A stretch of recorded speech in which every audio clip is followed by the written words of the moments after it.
국내에서 처음으로 하루 코로나19 확진자가 1,000명을 넘어서면서 오늘부터 수도권에 임시 선별진료소가 운영되는 가운데 불교계도 코로나 확산을 막기 위한 방역에 총력을 기울이고 있습니다. BBS 뉴스는 오늘과 내일 이틀에 걸쳐 일선 사찰들이 겪는 피해와 함께 불교계의 대응 실태를 짚어봅니다. 600년 전통의 조선시대 첫 왕실 사찰 서울 흥천사가 10여 년의 중창불사를 통해 도심 속 수행포교 도량으로 거듭난 가운데 흥천사의 불교 건축을 조명하는 학술대회가 열렸습니다. 특히 조선 태조 이성계의 창건 당시 흥천사의 모습을 유추할 수 있는 중요한 사료들이 발표돼 주목받고 있습니다. 지난 10월 25일 별세한 고 이건희 삼성전자 회장의 49제 막제가 천년고찰 서울 진관사에서 엄수됐습니다. 49제는 직계가족들만 참석한 가운데 진관사 함월당에서 비공개로 진행됐습니다. 노천박물관으로 불리는 경주 남산이 올해 세계문화유산에 등재된 지 20주년을 맞았습니다.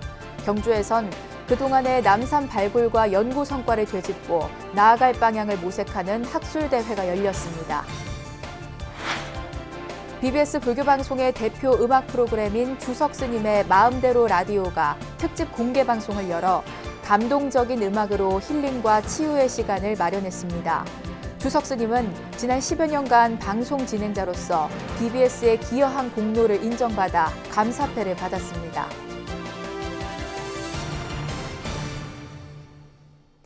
여러분 안녕하십니까? 12월 14일 월요일 BBS 뉴스입니다. 국내에서 처음으로 하루 코로나19 확진자가 1,000명을 넘어서는 등 심각한 상황을 맞고 있는 가운데 오늘부터 수도권에 임시 선별진료소가 운영되고 불교계도 코로나 확산을 막기 위한 방역에 총력을 기울이고 있습니다. BBS 뉴스는 오늘과 내일 이틀에 걸쳐 일선 사찰들이 겪는 피해와 함께 불교계의 대응 실태를 살펴보는 시간을 마련했습니다. 첫 순서로 사실상 법당 폐쇄에 준하는 특별 지침이 내려진 서울 지역 사찰들의 방역 현장을 정영석 기자가 취재했습니다. 한강변에 자리 잡은 서울 마포구 석불사에 코로나19 극복을 염원하는 대형 현수막이 내걸렸습니다. 휴식형 템플스테이를 운영하며 시민들의 주목을 받는 이곳. 하지만 수도권의 코로나19 확산세를 피해가지 못했습니다. 정부의 2.5단계 방역 지침과 함께 서울 지역 사찰들을 대상으로 한 종단의 특별 조치가 취해지면서 예정됐던 템플스테이 행사가 줄줄이 취소됐습니다. 신도들의 발길도 뚝 끊겼습니다. 이 위기를 다 잘 넘겨서 좀 더 빨리 좀 평안한 그런 시간이 왔으면 좋겠습니다. 모두가 다 힘들겠지만 조금만 더 힘내시면 정말 좋은 시간이 또 오지 않을까 그렇게 생각을 합니다. 무소유를 실천한 법정 스님의 가르침이 깃든 서울 성북구 길상사. 답답한 심신을 치유하려는 몇몇 시민들만이 사찰을 찾았습니다. 이제 혼자 있을 수 있는 시간이 있으니까 좀 편안해지는 것 같아요. 그냥 여기 주변만 걸어 다녀도 저는 좋은 것 같아요. 길상사는 코로나19 감염 확산 방지를 위해 불교 용품점과 북카페 등의 운영을 모두 중단했습니다. 아미타 부처님을 주불로 모신 극락전에선 참배만 가능합니다. 대신 주지 덕일 스님 취임 이후 시작된 천수다란이 33 독송 기도를 유튜브 채널을 통해 진행하며 신도들과의 수행 정진을 꾸준히 이어오고 있습니다. 2,000분 가량이 저희 기도에 동참하셨는데 지금은 코로나로 저희들이 종단 지침에 따라 아예 법당에 참석 자체를 못 하시는 대신에 사후대중 스님들이 따로 기도를 하시고 그 기도를 실시간으로 유튜브 채널을 통해 생중계 송출하고 있습니다. 조계종은 서울 지역 사찰들을 대상으로 사실상 법당 폐쇄에 준하는 강력한 방역 조치를 시행하고 있습니다. 불교계는 정부의 지침에 따라 코로나19 방역 수위를 보다 철저하게 지키면서 위기 극복을 위한 범국민적인 노력에 적극 동참하고 있습니다. BBS 뉴스 정영석입니다. 정부가 코로나19 확산에 대응해 대규모 선제 진단검사를 실시하기 위해 오늘부터 수도권 150여 곳에서 임시 선별진료소 운영에 나섰습니다. 임시 선별진료소는 서울역과 용산역, 집단 감염 발생 지역 등을 중심으로 설치돼 평일과 주말 구분 없이 매일 오전 9시부터 오후 6시까지 운영됩니다. 정부는 수도권에서 숨은 코로나19 감염자를 찾기 위해 오늘부터 다음 달 3일까지 3주간 임시 선별 진료소를 통해 무료 검사를 대폭 확대한다고 밝혔습니다. 600년 전통의 조선시대 첫 왕실 사찰 서울 흥천사가 10여 년의 중창불사를 통해 도심 속 수행포교 도량으로 거듭난 가운데 흥천사의 불교 건축을 조명하는 학술대회가 열렸습니다. 특히 조선 태조 이성계 창건 당시 흥천사의 모습을 유추할 수 있는 중요한 사료들이 발표돼 주목받았는데요. 박준상 기자가 학술대회 현장을 찾았습니다. 지난 10월 최신 시설을 갖춘 전법회관을 개원하면서 시민들의 휴식과 전통문화 발전의 거점으로 자리 잡은 서울 도남동 흥천사. 오늘날 서울 도심의 신행 문화를 이끄는 명소로 자리 잡았지만 흥천사엔 600년 전 태조 이성계가 창건한 조선 왕실의 첫 원찰이라는 역사적 문화적 위상이 서려 있습니다. 2년 전부터 흥천사의 불화와 불상 등 문화재를 조명하는 학술대회를 열고 있는 한국불교미술사학회는 올해 흥천사의 불교 건축을 연구 주제로 삼았습니다. 새로 문을 연 전법회관에서 12일 코로나19 상황을 고려해 온라인을 활용한 학술대회를 개최했습니다. 이러한 역사적 중흥회를 맞이하여 흥천사 불교 건축에 대하여 그 창건과 중창의 성격, 각 전각의 학술적 중요성에 대한 심도 깊은 연구가 학계 최고 권위 있는 학자들에 의하여 여기 전법회관에서 발표가 된 것은 기조 발표에 나선 동국대학교 문명대 교수는 1397년 태조 이성계가 창건하고 1510년 전소로 사찰이 폐사될 때까지 113년간 왕실 원찰로 기능한 이른바 황하방 시기의 흥천사를 되짚었습니다. 태조의 왕비 신덕왕후가 안치된 정릉을 지키는 능침사원을 당시 황하방, 즉 지금의 서울 정동에 있었던 흥천사의 위치와 주변 환경을 비롯해 사리전 등을 유추한 모습을 제시했습니다. 궁건의 흥천사 조성기에 보면은 산세가 감아도는 기막힌 그러한 길지에 정릉을 축조하고 정릉 동쪽에 170여 칸의 금빛 찬란한 흥천사를 창건했다. 이렇게 기록되어 있습니다. 황하방 흥천사의 사상과 제도를 계승해 이어진 오늘날 도남동 흥천사의 극락보전과 명부전, 대방의 건축적 특징에 관한 발표도 이어졌습니다. 한국불교미술사학회는 내년 하반기 흥천사의 불교 공예를 주제로 한 차례 더 학술대회를 마련할 예정입니다. 600년 전 조선왕실 원찰에서 오늘날 도심 속 대표적인 신행 문화공간으로 자리 잡은 흥천사. 학계와 불교계의 꾸준한 노력으로 과거 왕실 사찰의 위상을 되찾고 과거와 현대가 어우러진 열린 도량으로서의 모습을 확실하게 보여주고 있습니다. 흥천사에서 BBS 뉴스 박준상입니다. 지난 10월 25일 별세한 고 이건희 삼성전자 회장의 49제 막제가 지난 토요일 천년고찰 서울 진관사에서 엄수됐습니다.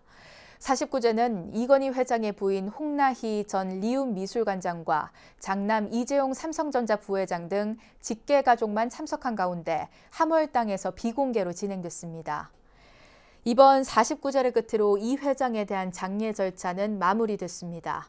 앞서 홍나희 여사는 지난 2017년에는 조계종 종정 예하 진제 법원대종사가 주석한 부산 해운정사에서 집안의 안녕을 기원하는 불교의식 수륙제를 지내기도 했습니다. 노천박물관으로 불리는 경주 남산이 올해 세계문화유산에 등재된 지 20주년을 맞았습니다. 경주에선 그동안의 남산 발굴과 연구 성과를 되짚고 나아갈 방향을 모색하는 학술대회가 열렸습니다. 대구 BBS 정민지 기자입니다. 지난 2000년 유네스코 세계문화유산으로 등재된 경주 남산은 신라 불교 문화의 성지라 일컬어집니다. 60여 개의 크고 작은 계곡을 따라 사찰터와 불상, 불탑과 마애불 등 150여 개의 불교 유적이 분포돼 있는 까닭입니다. 경주문화재연구소는 그동안 조사 연구한 남산 불교문화재의 어제와 오늘이라는 주제로 온라인 학술 대회를 열었습니다. 남산이 경주 역사유적 지구 전체에 차지하는 비중이 70%가 넘었습니다.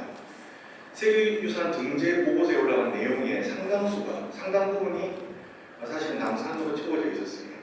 사실 이번 학술 대회는 과거 20년 전 우리 연구소가 했던 그 도록 그리고 보고서 이런 작업들의 연장선상에서 준비하고 기획하게 되었습니다. 일제강점기에 일본인에 의해 첫 조사가 시작된 남산은 1980년대가 되어서야 제대로 된 불교 유적 현황 조사가 진행됐습니다. 이후 폐사지 발굴 조사와 석탑과 불상의 보수 복원 사업이 이어질 수 있었습니다. 경주하면 한국실사의 심장이라고 할 수 있습니다.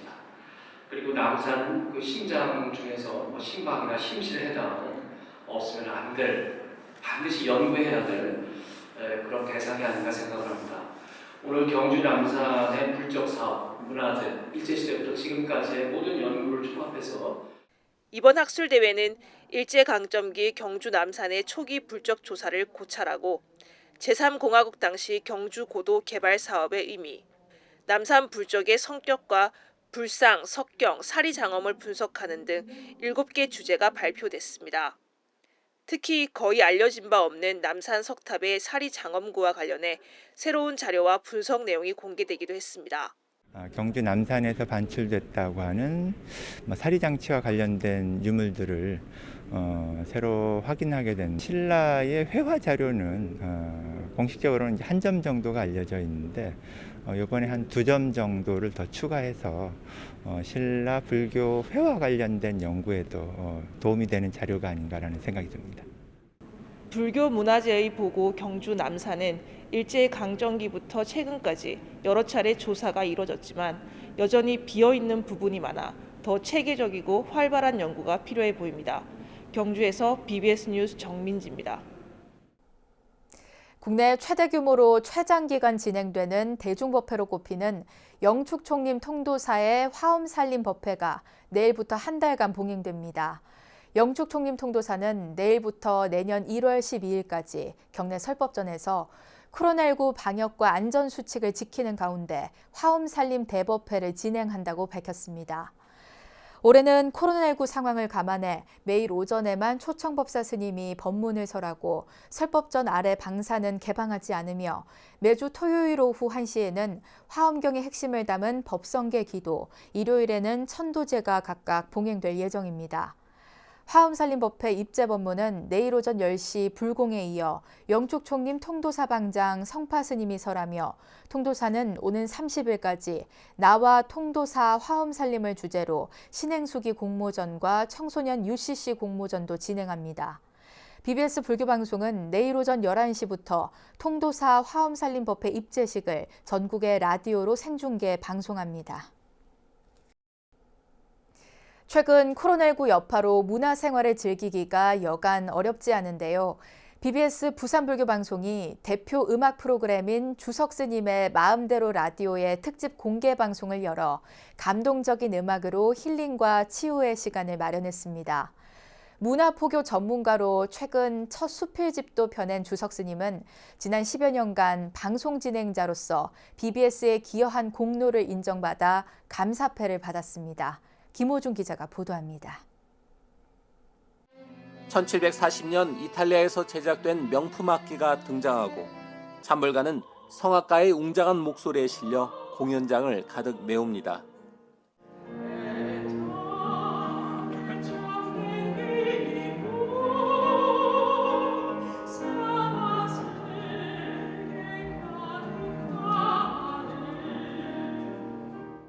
BBS 부산 불교방송이 마련한 주석스님의 마음대로 라디오 특집 공개방송 현장입니다. 유난히 힘들었던 올해를 뒤로하고 다시 한번 희망을 꿈꾸는 새해를 맞이하기 위한 송년 음악회로 열려 의미를 더했습니다. 국내에 내노라 하는 성악가들과 연주자가 환상적인 조화를 이루며 꾸민 무대는 2시간여의 공연 내내 위로와 희망의 메시지를 전했습니다. 다만 객석 뒤에 앉기를 의무화한 방역 수칙에 따라 좀 더 많은 관객이 함께하지 못해 아쉬움이 남았습니다. 지금 마음대로 라디오 이 방송은 코로나19에 대한 철저한 방역 수칙을 철저히 지키는 가운데 진행되고 있습니다. 주석 스님은 자신의 첫 수필집인 오늘의 발끝을 내려다본다를 통해 크고 작은 자유를 빼앗긴 이 전염병의 시대를 이겨내자고 현대인들을 다독였습니다. 그렇게 갈 청춘이라면 오늘이 그 청춘 가운데 가장 젊은 날인 것이겠죠. 소중한 마음으로 다음으로 잘 건너가기를 바랍니다. 지난 2016년 5월부터 시작한 마음대로 라디오로 청취자와의 공감대를 넓혀왔던 스님. 무엇보다 지방에서 제작돼 전국으로 송출하는 인기 프로그램이 될 만큼 불자뿐 아니라 모두의 사랑을 받아 감사패까지 받았습니다.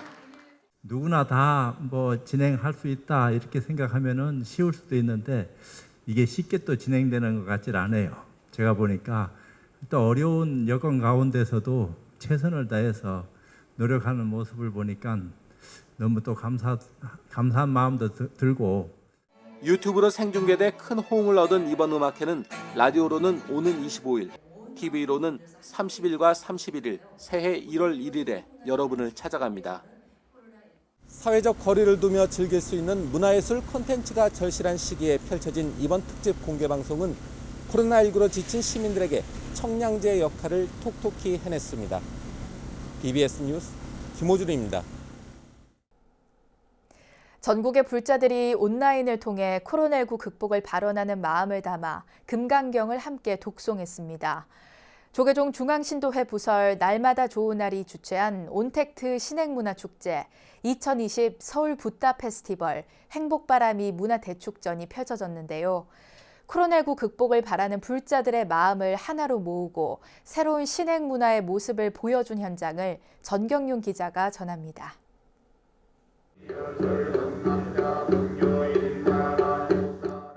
온라인으로 연결된 전국의 불자들이 금강경을 독송하는 소리가 울려 퍼집니다. 전국 108개 사찰과 포교 신행단체 소속 불자들은 코로나19 극복과 한반도 평화를 발언하는 마음을 한데 모아 40여 분간 금강경 독송 정진을 이어갔습니다.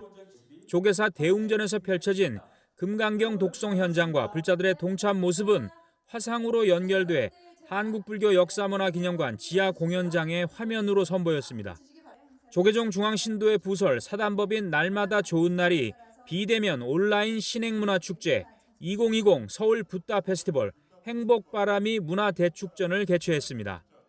전국의 불자 여러분, 지금은 우리는 지금껏 가보지 못한 새로운 전법의 길을 떠나려 합니다. 각 지역의 교구 신도의 대표들은 코로나 위기 극복과 평화로운 세상을 발언하는 기원문을 낭독했습니다. 오늘 이 자리도 고통받는 모든 이들을 위한 영산대제라고 생각하고 있습니다. 전국에 계시는 불자 여러분, 코로나를 물리치기 위한 서원들이 꼭 이루어지기를 간절히 기원드립니다. 전국의 강과 호수에서 길어올린 청정수를 한데 모으는 온라인 합수식 퍼포먼스도 펼쳐져 눈길을 끌었습니다. 이 온택트 방법은 기존의 우리 불교의 신행활동과 융합하여 새로운 신행활동 시스템으로 자리매김하실 것이며 특별한 가치와 효율이 만들어질 것이라고 생각합니다. 온택트 10만 수보리의 소원으로 내년에는 꼭 한자리에서 만날 수 있기를 기원합니다. 지금 여러분이 계신 그 자리, 그곳이 바로 부처님의 품 안입니다. 코로나19로 지친 국민들을 위로하기 위한 문화 공연도 펼쳐져 봉은사 국악합주단과 국악밴드, 트롯 가수들의 뜨거운 무대가 축제 분위기를 끌어올렸습니다. 우리의 불교 문화가 곧 민족과 세계 전통 문화 유산이라는 자부심을 가지고 앞으로도 한국 불교 문화 세계화를 위해 더욱 노력해 주실 것을 당부드립니다. 이번 행사는 코로나19 위기를 함께 이겨내자는 불자들의 마음을 하나로 모으고 비대면 시대 새로운 불교 신행 문화의 방향을 제시하는 자리가 됐습니다. BBS 뉴스 정경윤입니다. 대한불교 진각종의 행정을 이끄는 31대 통리원장 도진정사가 코로나19 사태 속에서 내일 공식 취임합니다. 진각종은 내일 오후 2시 서울 진각문화전승원에서 제31대 통리원장 도진정사의 취임식을 외부 인사 초청 없이 최소한의 인원만 참석한 가운데 비대면으로 진행합니다. 도진정사는 지난 10일 통리원장으로 선출됐고 모든 종무 행정을 포교와 교화에 초점을 맞춰 현장 중심의 포교를 해나가겠다는 각오를 밝혔습니다. 미얀마 이주 노동자와 유학생들을 위한 봉사와 종교활동 지원에 앞장서온 미얀마 전법선언 주지 우우따라 스님 등이 올해 불교활동가 지원 대상자로 선정됐습니다. 불교활동가들을 지원해온 전 설법연구원장 동출 스님은 서울 종로구 수송동 불교의례 아카데미 사무실에서 17번째 불교활동가 시상식을 갖고 우우따라 스님과 이준형 불교음악 지휘자 겸 바라오페라단 단원, 박재현 신대승 네트워크 소장, 정난 사단법인 자비신행회 사무국장 등 4명에게 불교활동가 상장과 활동기금을 전달했습니다. 우우따라 스님은 지난 2007년 한국에 입국해 국내 미얀마 유학생들과 이주민 노동자들의 신행 공간인 미얀마 전법선언을 운영하며 미얀마 불교 공동체를 이끌어왔습니다. 1년 중 밤이 가장 길다는 동지가 다가오고 있지만 올해는 코로나19로 사찰에서 동지불공을 올리고 팥죽을 함께 나누는 행사들이 취소 또는 축소되는 분위기입니다. 하지만